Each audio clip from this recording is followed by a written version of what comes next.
Fakta di lapangan kemarin saat Indonesia melawan Korea Selatan, siapa yang parking bus? Yang seperti biasanya banyak sekali para pengamat dan komentator menganalisa bahwa Indonesia akan parking bus saat melawan Korea Selatan.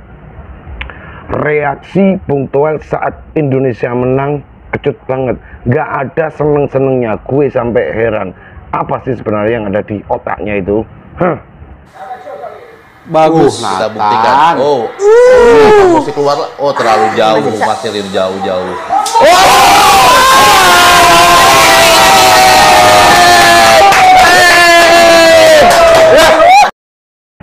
Sintayong kali ini benar-benar si malakama, terlalu bereuforia yang dikalahkan negaranya sendiri. Tapi kalau tidak berbahagia, tim asuhannya yang dipimpin selama 5 tahun ini mencatat sejarah, 4 tahun, mencatat sejarah pertama kali masuk tim pada pagelaran Piala Asia 23, kemudian pertama kali juga menjadi semifinalis Piala Asia, dan yang paling penting target Sintayong adalah memang semifinal, tapi ditolak oleh Erick Thohir.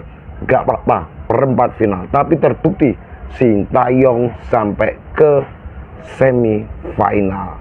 Peluang besar Olimpiade Paris musim panas menanti.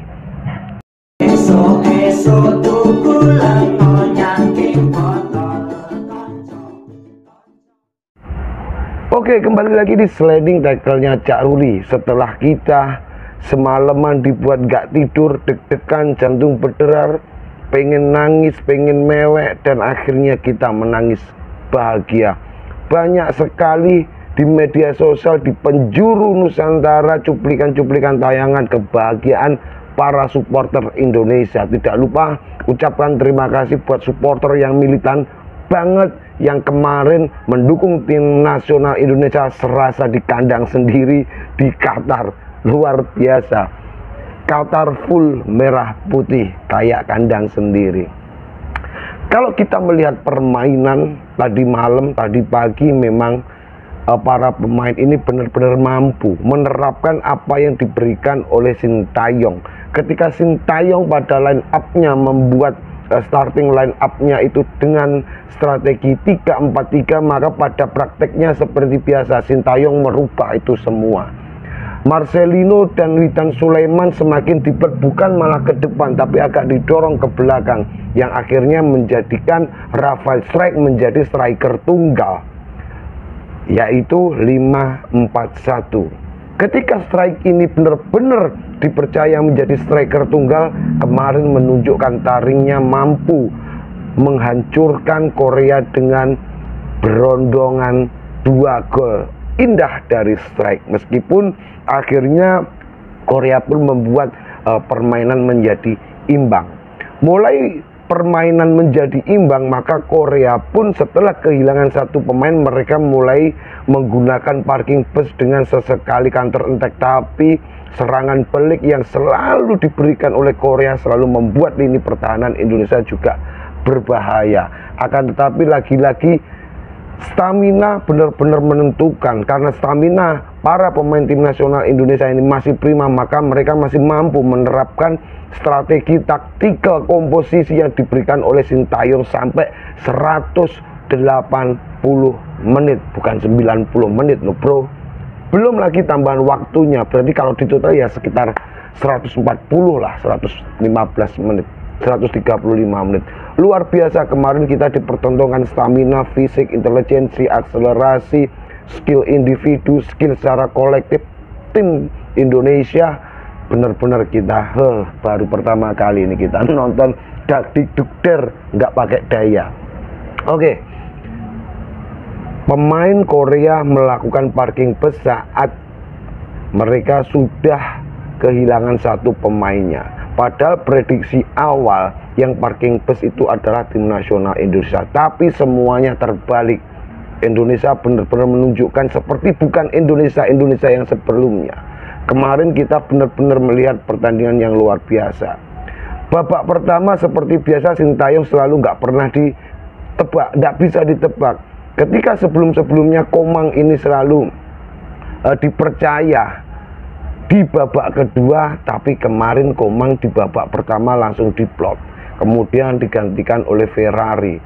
Ketika sayap kanan Indonesia ini selalu sering diserang, dibombardir oleh tim nasional Korea, maka ada dua pergantian pemain yang akhirnya yang terakhir itu Kelly benar-benar luar biasa. Ada peluang yang sangat luar biasa, masih belum dimaksimalkan, tapi setidaknya pergerakan Kelly ini mampu membuat kocar-kacir lini pertahanan Korea, dan juga Kelly mampu menjaga posisinya tetap aman. Ketika Ivar Jenner pun mulai kelelahan setelah memberikan assist yang istimewa kepada Ivar Jenner dan akhirnya tercipta gol kedua, Ivar Jenner pun diganti oleh pemain Arkan Fikri.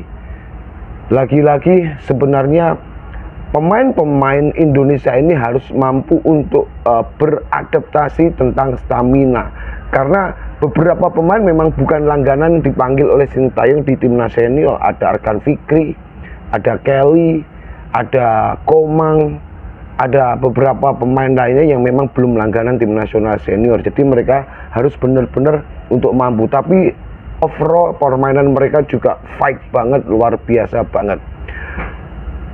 Pemain-pemain Korea Selatan termasuk ofisial tim nasional Korea Selatan percaya diri. Kalau sampai ini nanti terjadi adu penalti, mereka pasti akan menang. Makanya ketika babak pertambahan waktu itu mereka mengulur-ngulur waktu permainan, seolah-olah kayak nggak ada semangat bermain. Ini biasanya selalu terjadi pada tim nasional Indonesia ketika menang, tapi kebalikannya. Ketika draw ini, Korea mencoba untuk mengulur-ngulur waktu agar waktunya semakin habis dan akan terjadi draw dan dilanjutkan ke adu tendangan penalti. Fakta di lapangan, Indonesia mempunyai 2 kali penyelamatan yang sangat gemilang dari Hernando Ari. Ketika Justin Hubner gagal mencetak penalti, kita serasa mau pecah ini kepala, tapi ternyata memang ada kesalahan yang dilakukan oleh kiper Korea. Dia menginjakkan 2 kaki di depan garis sebelum bola itu ditendang, dan akhirnya ada tendangan ulang. Justin Hubner pun sambil mau mewek dia menciptakan gol. Lagi-lagi Pratama Arhan menjadi penentu kemenangan tim nasional Indonesia. Mental anak ini memang udah luar biasa, tenang, staminanya yang selalu prima, karena ada 2 pemain yang dari Indonesia yang selalu disanjung-sanjung oleh Sintayong, mempunyai stamina yang selalu prima levelnya dan gak pernah menurun secara drastis. Yang pertama ada Pratama Arhan, dan juga di tim nasional yaitu Asnawi Mangku Alam. Luar biasa strategi Sintayong yang mampu mematahkan. Kali ini Korea dipastikan gagal ke Olimpiade Paris. Indonesia mencegah Korea, benar-benar gila. Ketika Qatar mampu mengalahkan Indonesia dengan permainannya yang seperti itu, akhirnya Qatar pun juga tumbang di kaki Jepang.